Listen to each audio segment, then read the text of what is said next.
২০০৭ সালের ১৫ নভেম্বরের প্রলয়ঙ্করী ঘূর্ণিঝড় সিডরের তাণ্ডবের গভীর ক্ষত এখনও রয়েছে। প্রাণহানি ও সহায় সম্পদের ক্ষয়ক্ষতির পাশাপাশি বিধ্বস্ত হয় বরগুনার ৪৮৪ কিলোমিটার বাঁধ। আজও সেখানে টেকসই ও স্থায়ী বেড়িবাঁধ নির্মিত হয়নি। আমি এই জ্যাকেটের ভিতরে রাখিয়া ওই জ্যাকেটের ভিতরে ঘুম করছে, আর আমি তো ওই গাছ ধরে বয়ে রয়েছি।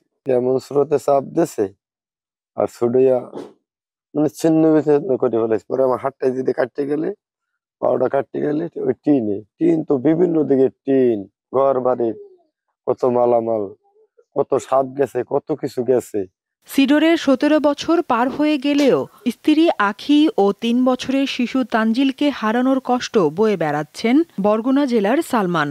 ত্রাণের অর্থে উপকূলীয় জেলা বরগুনার অনেকেরই ঘর হয়েছে, তবে ঘূর্ণিঝড়ের আঘাতে বিধ্বস্ত বেড়িবাঁধ আজও নির্মাণ হয়নি।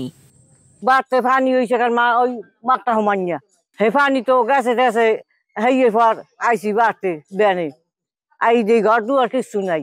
বউ পেয়েছি 2 দিন পর মাটি চালাইয়ে এরপর আনছি ওই বেগুনে ঘর দুয়ার বেড়া ঠেলে লই গেছে, গরু বাছুর সব চিকির পরে পান্তে লইয়ে যায়। আর আমরা পশ্চিমে চাইতে নিয়ে বালিতে কালে চোখ ডাকে যায় বালিতে। নিচু বেড়িবাঁধের কারণে প্রতি বছর আমাবস্যার পূর্ণিমার জোয়ার ও ছোটখাটো ঘূর্ণিঝড়ে প্লাবিত হয় একাধিক গ্রাম। স্থানীয়রা টেকসই বেড়িবাঁধ নির্মাণের দাবি জানালেও ১৭ বছরেও তা পূরণ করেনি কেউ। রাস্তা তো হয় না, ওই দেখেন না স্যার, কোনো রাস্তা হয় না, এই রাস্তা হয় না, এই রাস্তা হয় না।